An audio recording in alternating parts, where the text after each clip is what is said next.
1 2 3 start. Good morning students. मैं Bharatendu on behalf of national defence career academy आपके पास में आज का हम वेक्टर का सेकंड टॉपिक बात करने जा रहे हैं। फर्स्ट टॉपिक आपको बात कर ली थी हमने, जिसमें हमने क्या पढ़ा था, टाइप्स ऑफ वेक्टर्स पढ़े थे। कौन कौन से थे हमारे पास में? स्केलर वेक्टर, क्वांटिटीज थी scalar vector and tensor. And then types of vector पढ़े, कौन कौन से थे हमारे पास में?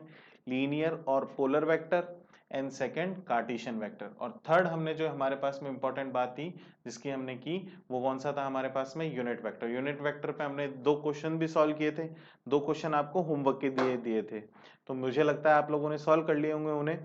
उनके आंसर्स आपको इसके लास्ट में मिल जाएंगे, या फिर आपको अपने कमेंट बॉक्स में एक लिंक अवेलेबल होगा, उसके थ्रू उसके आंसर कॉपी शीट्स मिल जाएंगी। ठीक है सर। तो देखिएगा हमारे पास में वेक्टर लॉ ऑफ एडिशन है, इसकी बात कर रहा हूं मैं। तो वेक्टर लॉ ऑफ एडिशन में बेसिकली हमारे पास में कितने लॉ होते हैं? दो लॉ होते हैं हमारे पास में। फर्स्ट लॉ कितना है? फर्स्ट लॉ को कहते हैं triangle law, triangle law of vector addition. Law of vector addition हमारे पास में ये है, triangle law of vector addition. Second law, हम दूसरे लॉ की बात करें, मेरे पास में सेकंड लॉ क्या है उसकी बात करते हैं। तो सेकंड लॉ मेरे पास में है parallelogram law of vector addition.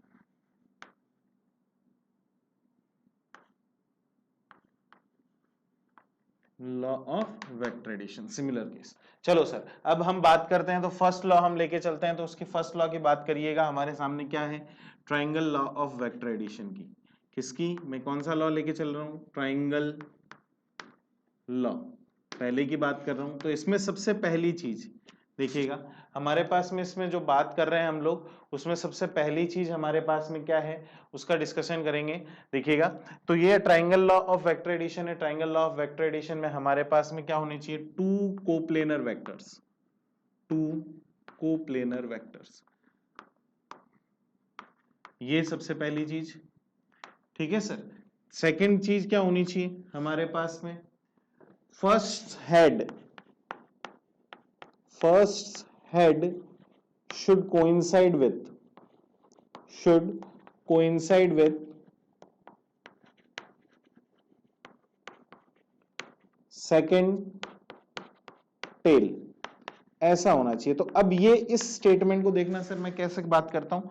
तो यहां से देखिएगा, ये है हमारे पास में एक वेक्टर, ये इसका हेड हो गया, ये ए वेक्टर है, ए वेक्टर ये हो गया मेरे पास में। सेकंड देखिए, ये मेरे पास में बी वेक्टर ले लिया मैंने। तो पहले का हेड दूसरे के टेल के साथ क्या हो रहा है? Coincide. Then the third vector joining head head and tail tail, ये जो वेक्टर है, ठीक, ये क्या कहेंगे हम इसको? Resultant vector. क्या कहेंगे? Resultant vector. कौन सा वेक्टर हो गया मेरे पास में? Resultant vector. ठीक है, इसे हम कहेंगे रिजल्टेंट वेक्टर। ये मेरे पास में, इसको बेसिकली हम डिनोट करेंगे आर वेक्टर से। ठीक है, तो हमारे पास में ये लॉ क्या कहता है, यहां से बात करूं मैं, तो आर वेक्टर जो है मेरे पास में, R vector is equals to क्या होगा? A vector plus B vector का ये। मैग्नीट्यूड, मैग्नीट्यूड में बात करो आप लोग, मैग्नीट्यूड लिखना चाहो आप, तो आर का मैग्नीट्यूड आर हो गया, तो इसका मैग्नीट्यूड क्या हो जाएगा? Modulus of A vector plus B vector. ठीक, ये मेरे पास में हो गया ट्राइंगल लॉ। कोई दिक्कत तो नहीं है सब इसमें? इसमें कोई दिक्कत आप लोगों को है बच्चों? यहां ध्यान देते रहिएगा। यहां से अगली बात करते हैं हम लोग, हमारे पास में सेकंड लॉ बात करते हैं। सेकंड लॉ स्टार्ट करने जा रहा हूं। पहले लॉ में कोई दिक्कत नहीं होनी चाहिए, पैरेललोग्राम। ठीक है, पैरेललोग्राम लॉ देखिएगा, पैरेललोग्राम लॉ क्या कहता है? वही बात, पहली दो चीजें हमारे पास में क्या होनी चाहिए? Two coplanar vectors, two coplanar vectors कैसे हों हमारे पास में? इफ देखिएगा कैसे हो सकते हैं? इफ देयर टेल टेल और हेड हेड कोइंसाइड। हमने दो ही केस हो सकते थे, दोनों केस यहां पे बात कर रहे हैं। पहले क्या हो सकती थी? टेल हेड कोइंसाइड हो, कैसा भी हो उल्टा ले लेंगे हम लोग। अब दूसरा चीज क्या है, टेल टेल कोइंसाइड हो या फिर हेड हेड कोइंसाइड हो। तो देखो सर हमारे पास में ये टेल टेल है, ये ए वेक्टर, ये मेरे पास में इसका सेकंड वेक्टर, यहां पे आप ये देखो ये बी वेक्टर, कोई दिक्कत? अब यहां क्या हो रहा है, टेल टेल कोइंसाइड हो रही है दोनों की। तो आप लोग क्या करें, इससे सिमिलर वेक्टर्स के साथ आप लोग यहां पे क्या बना लें, सिमिलर वेक्टर के साथ इसको पैरेललोग्राम बना लें ऐसे। ये पैरेलल रे खींच दी और ये सेकंड पैरेलल रे खींच दी हमने। अब देखो ये बी वेक्टर है तो ये भी बी वेक्टर हो गया, और ये ए वेक्टर है तो ये भी क्या हो गया, a vector. Then the major diagonal, ये जो मेजर डायगोनल बनी है मेरे पास में, दिस, ये क्या है हमारे पास में, मेजर डायगोनल। क्या है ये, मेजर डायगोनल। ठीक, मेजर डायगोनल, ये मेरे पास में जो आर वेक्टर जो मेजर डायगोनल है जो बनी है, ये क्या कहलाएगी, आर को हम क्या कहते हैं, रिजल्टेंट वेक्टर। क्या कहेंगे, रिजल्टेंट वेक्टर। क्या कहेंगे सर, रिजल्टेंट वेक्टर। अब आर की वैल्यू वही बात है, ये दोनों समीशन में है हमारे पास में, तो समीशन से बात करें हम लोग, यहां से देखिएगा मैं आगे बात करता हूं, तो इसको क्या लिख सकता हूं मैं, आर को vector R is equal to A vector plus B vector, ये मेरे पास में हो। कोई दिक्कत, कोई दिक्कत स्टूडेंट्स, कोई दिक्कत नहीं है। चलो अगली बात करते हैं, हमारे पास में ये तो हो गया। अब एक क्वेश्चन के तौर पे मैं एक चीज सॉल्व करता हूं मैं यहां पे, यहां से क्वेश्चन के तौर पे हम बात कर रहे हैं। तो if two vectors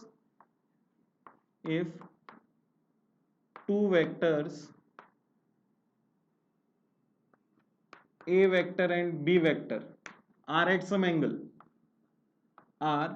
at some angle, mathematically है हमारे पास में R at some angle theta, कितना एंगल ले लिया, theta. Then magnitude of resultant and magnitude of resultant and its direction, उसकी डायरेक्शन निकालनी है हमारे को। कोई दिक्कत स्टूडेंट्स? चलो तो इसके बारे में देखिएगा, आपके पास में हमने पहले क्या बात की, ट्रायंगल लॉ की बात की। ट्रायंगल लॉ में हमने क्या बात की कि अगर दो वेक्टर ऐसे हों जिनके क्या होने चाहिए हमारे पास में, फर्स्ट का हेड कोइंसाइड हो दूसरे के टेल के साथ, तो फर्स्ट का हेड दूसरे के टेल के साथ कोइंसाइड हो, या फिर वाइस वर्सा ले लो, तो उनके हेड हेड और टेल टेल को ज्वाइन करने वाला हमारे पास में रिजल्टेंट वेक्टर है। इसकी वैल्यू ऐसे दी जाएगी यहाँ पे। सेकंड केस क्या हो सकता है, अगर टेल टेल कोइंसाइड हो या फिर हेड हेड कोइंसाइड हो, तो हमारे पास में वैल्यू ऐसे दी जाएगी। कोई दिक्कत स्टूडेंट्स? चलो तो अगली बात करते हैं, हमारे पास में आ गया। तो अब एक ये मैथमेटिकल क्वेश्चन दिया गया है, उसकी बात करते हैं। ये दो केसेस हो सकते हैं इसमें, तो आप लोग इसका स्क्रीनशॉट ले लीजिए। ये मेरे पास में, अब मेरे को ये दो रो की जगह चाहिएगी सर, आप लोग इसका स्क्रीनशॉट ले लीजिए, स्क्रीनशॉट ले लीजिए यहां से, फिर अगली बात हम करते हैं। तो इसका स्क्रीनशॉट ले लो, या फिर आप वीडियो पॉज करके इसको लिख भी सकते हो अपने हायर मेमोरीज के लिए, लिखने से हमारे को ज्यादा याद होता है। अब ये मैं इसलिए करवा रहा हूं क्योंकि ये जो क्वेश्चन है ना, इसी के बेसिस पे कुछ ट्रिक्स बनेंगी हमारे पास में। क्या बनेंगी सर? कुछ ट्रिक बनेंगी, ट्रिक को हम सॉल्व करेंगे। वो ट्रिक हमें याद होनी चाहिए, उनके यूज यहां तक की सारी चीजें हमेशा बहुत काम आती है हमारे। ठीक है स्टूडेंट्स, तो आगे की बात करते हैं। हमारे पास में क्या है, तो इस क्वेश्चन की दो कंडीशन हो सकती हैं मेरे हिसाब से। दो कंडीशन कैसे हो सकती है, कैसे कंडीशन हो सकती है? फर्स्ट, एक ए वेक्टर ये हो, एक बी वेक्टर ये हो, और इन दोनों के बीच में एंगल हो जाएगी। This is triangle law. ये मेरे पास में ऐसे आर वेक्टर, ये फर्स्ट कंडीशन हो सकती है। कंडीशन सेकंड क्या हो सकती है, ये ए वेक्टर हो, ये बी वेक्टर हो। ठीक है, ए वेक्टर बी वेक्टर दोनों के बीच में कितना एंगल हो जाए, थीटा। तो इसका रिजल्टेंट कहां चला जाएगा मेरे पास में, इसका रिजल्टेंट ये बीच में से आर वेक्टर। कोई सी भी लो, कैसे भी सॉल्व करो। आप लोगों ने 11th पास आउट हो तो आप लोग इन दोनों कंडीशन से जानते हो कि हमारे पास में देखना क्या है कि मैग्नीट्यूड का फॉर्मूला आप लोगों ने सॉल्व किया है। अब मैं उसको सॉल्व नहीं कर पाऊंगा, यहाँ पे बहुत बड़ा एक हमारे पास में डेरिवेशन हो जाएगा। आप लोग 11th में है नहीं, आप लोग फाउंडेशन की तैयारी कर रहे हैं, तो फाउंडेशन की तैयारी कर रहे हैं तो हमारे पास में उसके डायरेक्ट फॉर्मूले याद होने चाहिए। तो आर वेक्टर का मैग्नीट्यूड कितना हो जाएगा, R is equal to root over A square plus B square plus 2ab cos theta, ये हो जाएगा सर। अगली चीज मेरे पास में डायरेक्शन की मैं बात करूं तो let R be at five angle from A, कितने एंगल से है, 5 एंगल फ्रॉम ए। फिर मैं उसको फाइंड कर सकता हूं, तो 5 एंगल पे है तो मैं उसका प्रोजेक्शन निकाल लूंगा। प्रोजेक्शन निकालने आता है आपको, कंपोनेंट्स लेने, साइन थीटा कंपोनेंट और कॉस थीटा कंपोनेंट, दोनों को लेके हम सोल्व कर लेंगे। तो tan ऑफ फाइव की वैल्यू आपको याद हो शायद तक, तो क्या पढ़ी थी हमने, क्या पढ़ी थी sir, b sine theta, b का तो साइन थीटा लेना है अपॉन में a plus b cos theta, ये मेरे पास में इसका डायरेक्शन कंपोनेंट आ गया। कोई दिक्कत, ये दोनों फॉर्मूले आपको याद करने हैं, ये दोनों फॉर्मूले रट लीजिए, गोट लीजिए, कुछ भी कीजिए, मगर इनको याद कर लीजिए, ठीक है, इंपॉर्टेंट है। तो इसके इंपॉर्टेंट केसेस की बात कर रहा हूं मैं, इंपॉर्टेंट केसेस की बात कर रहा हूं। तो सबसे पहले मेरे पास में इंपॉर्टेंट केसेस की बात करें हम लोग, हमारे पास में इंपॉर्टेंट केसेस की बात करें तो फर्स्ट केस क्या है, केस फर्स्ट देखिएगा। सबसे पहला केस क्या है, ये दुनिया का सबसे इंपॉर्टेंट केस है, इसको तो तुम रट लो तो फायदा है। तो देखो स्टूडेंट्स, आगे अब यहां पे डिस्टरबेंस हो रही है तो थोड़ी सी आप लोग अपने देखिएगा, आगे की बात करते हैं। तो यहां पे ध्यान दीजिएगा, फर्स्ट केस है मेरे पास में, फर्स्ट केस की बात कर रहा हूं मैं। तो फर्स्ट केस क्या है, if a equals to b, that magnitude of a vector and b vector दोनों बराबर हो जाएं, देन क्या होगा, तो r इज इक्वल्स टू हमारे पास में a square plus 2a square cos theta.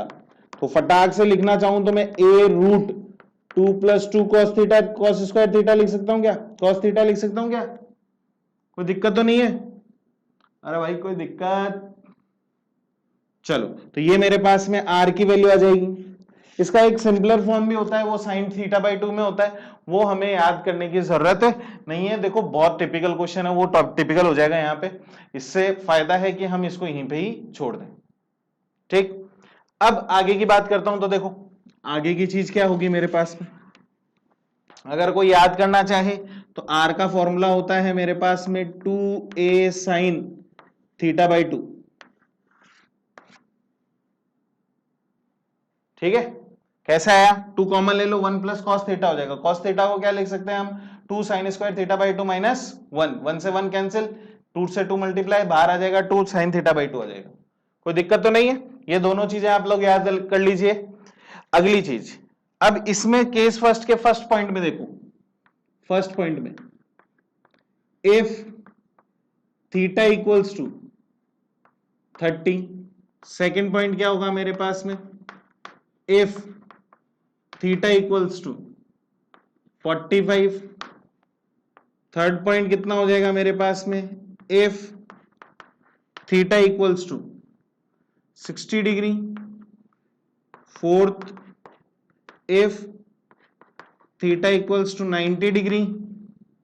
आगे की बात करता हूं तो मैं इसको हटा दूं सर, पहले इसको आप में सॉल्व कर लेते हैं, पहले उसको हटा देते हैं यहां से, उसका आपने लिख लिया होगा, उसका आप लोग स्क्रीनशॉट भी ले सकते हैं। तो इस कॉलम को मैं यहां से रब कर रहा हूं। तो देखिएगा अगली बात, मेरे अगले के क्या क्या केस हो सकते हैं जो इंपॉर्टेंट है मेरे पास में, दो वेक्टर्स के बीच में अगला केस क्या हो सकता है उसकी बात करो।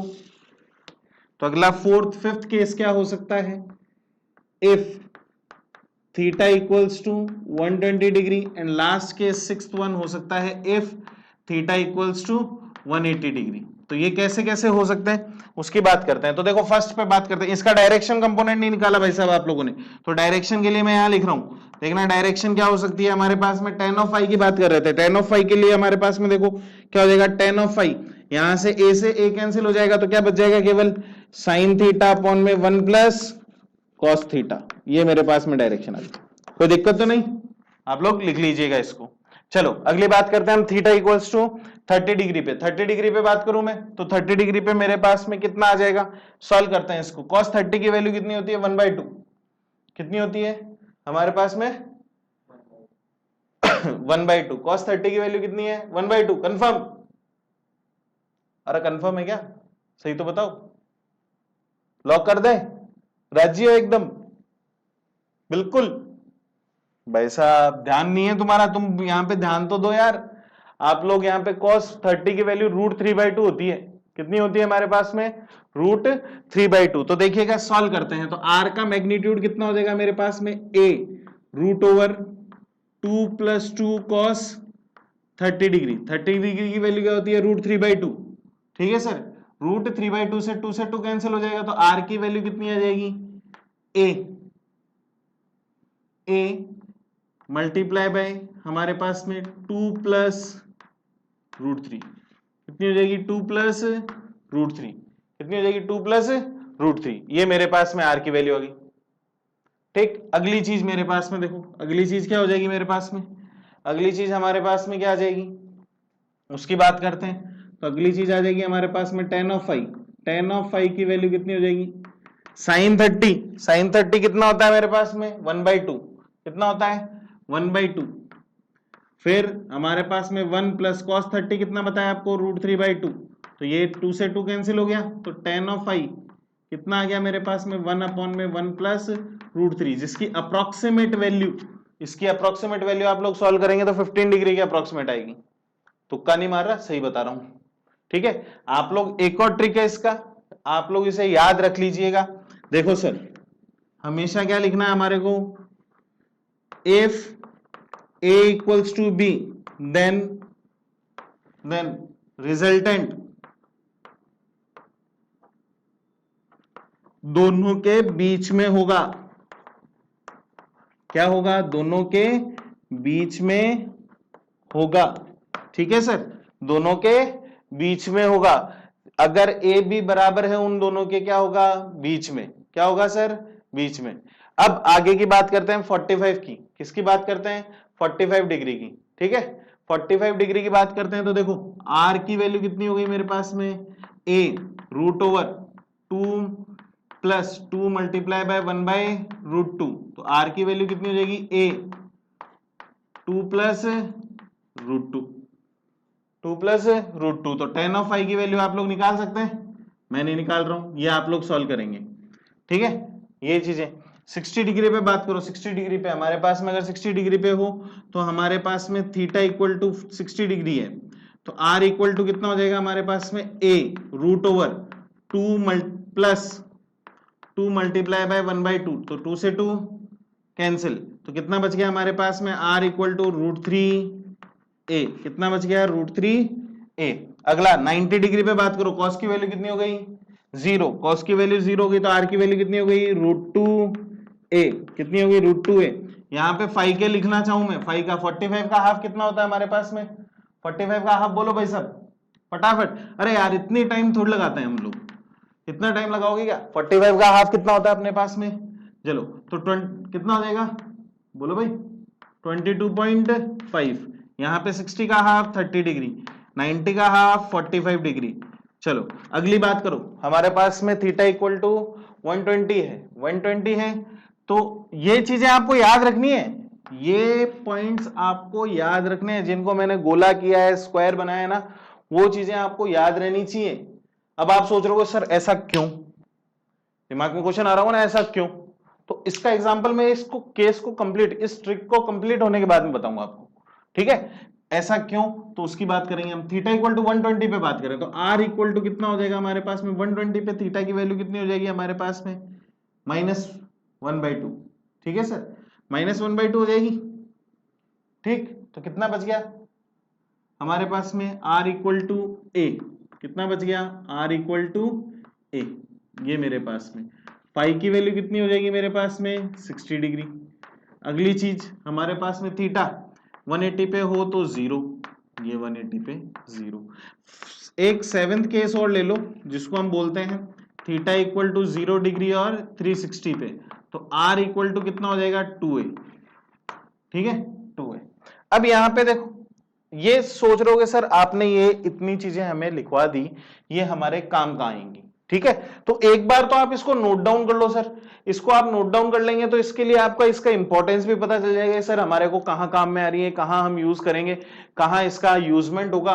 तो इसको लिख लीजिए, ये पॉइंट्स आप लोग रट लीजिए, इनको क्या करो रट लो। रटने से आपके लिए क्या हो जाएगा, आसान हो जाएगा क्वेश्चन को सोल्व करना। क्वेश्चन को देखते ही आप लोग क्यों चुटकियों में सॉल्व कर देंगे, ठीक है। ये एक इंपॉर्टेंट ट्रिक है। इसके बाद में एक ट्रिक और आती है जिसे हम लामीज थ्योरम के नाम से जानते हैं। क्या जानते हैं, लामीज थ्योरम। लामीज थ्योरम की बात भी हम आज ही करेंगे। इनके क्वेश्चंस जो हैं, इन दोनों ट्रिक्स के ऊपर बेस्ड जो क्वेश्चन है हम लोग वो कब करेंगे, वो हम लोग कल करेंगे सर, अगले वीडियो में करेंगे इनके बेस्ड क्वेश्चंस, उनकी बात हम कल करेंगे। आज के लिए ये हम बात कर रहे हैं, तो इसकी ये ट्रिक हो गई है हमारे पास में। अब इसका एक एग्जांपल, जनरल एग्जांपल देता हूं। जिन्होंने आप लोग 12th पास आउट हो, आप लोग सबने पढ़ा है, आप लोग जानते हैं कि हमारे पास में जनरल क्वेश्चन क्या आता है। मैं सोच रहा हूं कि आप लोगों ने ये उतार लिया होगा, मैं इसको हटा रहा हूं, तो नहीं उतारा है तो आप इसका स्क्रीनशॉट ले लीजिएगा, स्क्रीनशॉट से आप लोग उतार लीजिएगा। ये बहुत ही आसान मेथड है, हम लोग ऑनलाइन टीचिंग में हम लोग ये इजी मेथड्स होते हैं, कुछ आप लोगों के लिए फायदेमंद है, बार बार लिखने की झंझट वंझट सब कुछ मिट जाती है, हट जाती है। तो अब देखो अगला इसका एक क्वेश्चन देखो सर, कैसे क्वेश्चन 12th क्लास पढ़ी है, 12th क्लास नहीं पढ़ी हो तो 11th क्लास तो पास आउट हो, दोनों चीजें पास आउट हो। तो एक क्वेश्चन देखो, दोनों का एग्जांपल देता हूं। ये मेरे पास में एक m1 मास है, ये एक m मास है, ये एक मेरे पास में m मास है, और एक मेरे पास में ये m मास है। हमारे पास में दोनों हो गए। ये मेरे पास में m m m 3 मास हो गए। 3 मासेस की बात कर रहा हूं, तो किसी एक मास पे हमारे को फोर्स लगाना है, फोर्स निकालना है। तो यहां से कितना फोर्स लगेगा F, ये डिस्टेंस A, ये डिस्टेंस A, ये डिस्टेंस A। तो फोर्स के फॉर्मूले दोनों सेम निकलेंगे। F तो ये कितने एंगल पे काम कर रहे हैं, 60 डिग्री पे। 60 का रिजल्टेंट कितना होता है मेरे पास में, बीच में आएगा कितना, √3F आंसर। इस ट्रिक को मैं याद नहीं रखता तो ये मेरे पास में काम नहीं होता। इस ट्रिक से फटाक से चुटकियों में क्वेश्चन होता है, चुटकियों में। जैसे एक आप लोगों ने ये बहुत ही हर जगह एनसीईआरटी में भी एग्जांपल है, आरबीएसई बोर्ड में भी था, हमारे पास में हरियाणा बोर्ड में भी है। ये क्यू चार्ज है, ये एक क्यू चार्ज, ये एक क्यू चार्ज, ये R distance R distance R distance. किसी भी एक वर्टेक्स पे प्रेजेंट चार्ज के ऊपर फोर्स निकालो, तो ये मेरे पास में सेम डिस्टेंस है, तो एफ फोर्स, और ये मेरे पास में कितना हो जाएगा, वही बात √3F हो जाएगा। ऐसे ही देखो यहां पे एक और एग्जांपल सॉल्व करते हैं हम लोग इसी का। ये मेरे पास में एक स्क्वायर बॉक्स है, ठीक है, ये क्यू चार्ज, ये क्यू चार्ज, ये क्यू चार्ज, ये क्यू चार्ज, ये L लेंथ का है, L लेंथ। तो इसके कारण मेरे पास में इधर फोर्स F, इसके कारण फोर्स इधर F, दोनों का इधर कितना हो गया, √2F। कितना हो गया, √2F। इसका मेरे पास में फोर्स कितना हो गया, F1। कितना हो गया, F1। मैं फाइंड कर सकता हूं, ये L है, ये L है, ये कितनी हो जाएगी मेरे पास में, अरे फटाफट बोलो यार, L√2 कितनी हो जाएगी, L√2। तो F1 का फॉर्मूला कितना हो जाएगा, K क्यू स्क्वायर अपॉन में L√2 का होल स्क्वायर। तो टोटल फोर्स कितना हो जाएगा, F total √2F plus K Q square upon में 2L स्क्वायर हो जाएगा। तो ये आपके पास में आंसर आ जाएगा, आया ना। तो ये चुटकियों में क्वेश्चन सॉल्व करने की चीजें, क्योंकि हमारे पास में एनडीए, एयरफोर्स, नेवी में इतना टाइम नहीं होता कि हम लोग इसके ऊपर बैठे रहें। हमको ये चीजें फटाफट सॉल्व करने की तरीके सीखने पड़ेंगे, ये ट्रिक्स हमें याद रखनी पड़ेंगी। इन चीजों को हमें बेसिक कंसेप्ट के थ्रू इनको स्ट्रांग करना पड़ेगा। इन्हें आप स्ट्रांग नहीं करेंगे तो ये बहुत माइनर डिफरेंस ला देंगी और ये बहुत चीजें आपको इफेक्ट कर जाएंगी। तो इसको तो अपन हटाते थे, अब यहां पे बात हो गई। तो अगली चीज देखो, आप लोग मैथमेटिक्स से हैं तो लामीज थ्योरम जनरली आप लोगों ने पढ़ी होगी वेक्टर में 12th क्लास में मैथमेटिक्स में, मगर आपको याद नहीं हो तो मैं आपको याद दिला देता हूं। देखिएगा हमारे पास में टॉपिक में लामीज थ्योरम क्या कहती है उसकी बात करते हैं हम लोग। तो हमारे पास में लामीज थ्योरम क्या कहती है, ये हमारी सेकंड ट्रिक, सेकंड केस जिसे बोलते हैं लामीज थ्योरम। क्या बोलते हैं? Lami's theorem. ठीक है सर, लामीज थ्योरम। तो लामीज थ्योरम क्या कहती है? If three vectors are acting at an angle, at some angle, ये मेरे पास में जैसे ये ए वेक्टर, ये बी वेक्टर, ये सी वेक्टर, ये मेरे पास में अल्फा बीटा गामा, ये तीन एंगल है, तीन वेक्टर है, तो मुझे किसी भी एक वेक्टर का मैग्नीट्यूड निकालना हो, then magnitude of one vector, कुछ नहीं दिया हो, मैग्नीट्यूड निकालना हो। क्या निकालना हो? मैग्नीट्यूड। दो का मैग्नीट्यूड दे दे, तीसरे का पूछ ले कैसे निकालेंगे, तो कैसे निकालेंगे? ए के सामने एंगल क्या है?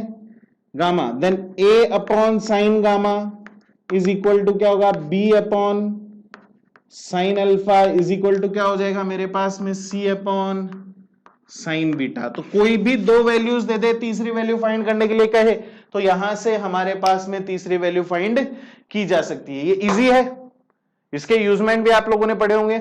चलो, तो ये हमारे पास में दो टॉपिक क्लियर हुए। एक हमारे पास में triangle law of vector additions, second topic हमारे पास में क्या क्लियर हुआ?